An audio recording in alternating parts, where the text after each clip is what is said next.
International nurses day पर किया corona के प्रति जागरूक। नाइटिंगेल फ्लोरेंस की प्रतिमा पर किया पुष्पार्पण।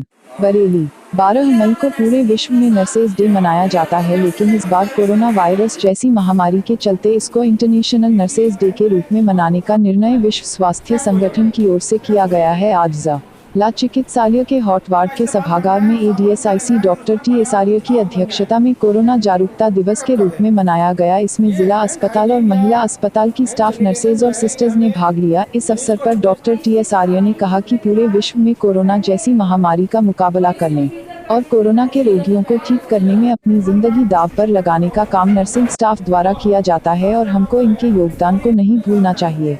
नाइटिंगेल फ्लोरेंस के जन्मदिन को 200 वर्ष ही चुके हैं, इसलिए इसको अंतर्राष्ट्रीय नर्सेज डे कहा जाता है। ये बड़े गौरव की बात है। नर्सेज संघ की अध्यक्ष सिस्टर नी रालाल ने अपनी नर्सेज बहनों को 200 वर्ष पूरे होने पर बधाई दी और कहा कि मरीजों की सेवा में अपना जीवन खतरे में डालकर कोरोना के मरीजों का जीवन बचाने में रात दिन एक किए रहती है। वैसे ये कार्यक्रम बड़े स्तर पर होता, लेकिन कोरोना वायरस के चलते इसको एक जागरूक कार्यक्रम में तब्दील किया गया है। कार्यक्रम में सोशल डिस्टेंसिंग का पूरा ध्यान रखा गया।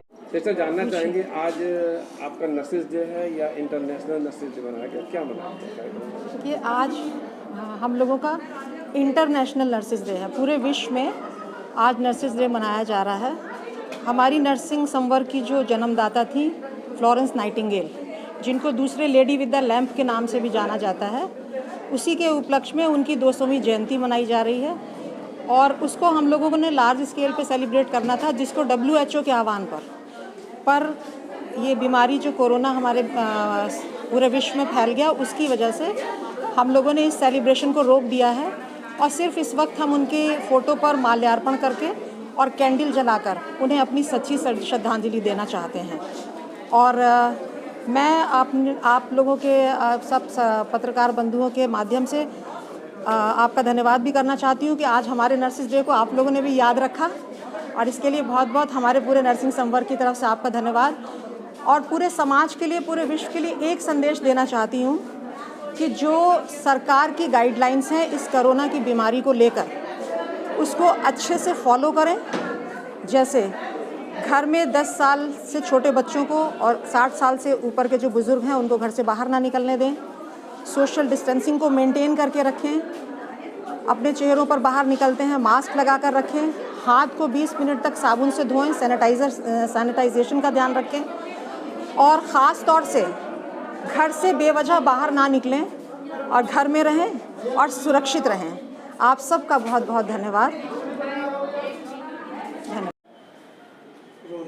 सिस्टर, क्या नाम है आपका? मेरा नाम अरुणा पी लाल है। मैं क्यारा CSC की स्टाफ हूँ, वहाँ से आई हूँ मैं। आज आपका इंटरनेशनल नर्सेज डे है, इस पर क्या मैसेज देना चाहेंगे? मैं सभी अपनी नर्सेज बहनों को बधाई देना चाहती हूँ कि ये जो हमारा प्रोफेशन है, ये हमने ईश्वर को ध्यान में रखते हुए मरीज़ों की सेवा के लिए चुना है इस प्रोफेशन को। इसलिए आज का दिन सबको मेरी तरफ से बहुत बहुत बधाई हो। आजकल आपकी ड्यूटी कहाँ लगी है? मेरी ड्यूटी P3 L1 में लगी थी कोविड-19 में और मैं अभी क्वारंटाइन में हूँ। ड्यूटी मैं कर चुकी हूँ। वहाँ मरीज भर्ती थे कोरोना के? जी हाँ, उस समय 18 पेशेंट वहाँ एडमिट थे। किस प्रकार से सेवा करती थी मरीजों की? हम लोग अपने दिल से उनकी सेवा करते थे। उनका रहन सहन, उनकी ज़रूरतें, उनको किस चीज़ की प्रॉब्लम है, ये सब देखने का और समय से दवाई देने का हमारा फ़र्ज़ था और वो हमने निभाया मरीज़ों के लिए। परिवार से अलग रह कैसा फील हुआ आपको सेवा करें मरीजों की? परिवार से अलग रहना मुश्किल होता है, लेकिन अगर हमने इस प्रोफेशन को चुना है तो हमें दिल से इस सेवा को करना चाहिए और मैं बहुत सौभाग्य मानती हूँ कि हमने इस सेवा को किया है कि कोविड-19 में ड्यूटी की है। इसमें मेरे जो मास्टर ट्रेनर हैं रितु और डॉक्टर सौरभ सर, उन्होंने हमें ट्रेनिंग दी और मेरे MIC sir doctor Saurabh sir, उन्होंने हमें हर पल मोटिवेट किया और उत्साहित किया और हमें पूरी तरीके से हमारे लिए तैयार रहे, जिसकी वजह से हम इसको हम सेवा को पूरी तरह निभा सके। कोरोना के मरीजों की सेवा करने में आपको कोई डर नहीं लगा? नहीं, डर तो नहीं लगा। डर इसमें सबसे बड़ी चीज़ है कि हम अपने को कैसे प्रोटेक्ट कर सकते हैं, और उस प्रोटेक्शन को करते हुए हमें मरीज़ों की सेवा करनी है, ना कि उनसे दुर्व्यवहार करना है कि हमें उन्हें खाना या पानी दूर से देना है। हमें डिस्टेंस बनाते हुए उनकी पूरी सेवा करनी है और उन्हें उनकी हर ज़रूरत को ध्यान में रखते हुए उनका सहयोग करना है। मरीज़ काफ़ी ठीक हुए हैं कोरोना? सारे मरीज़ ठीक होकर के चले गए हैं और बस 3 मरीज़ ही L1 में रह गए हैं।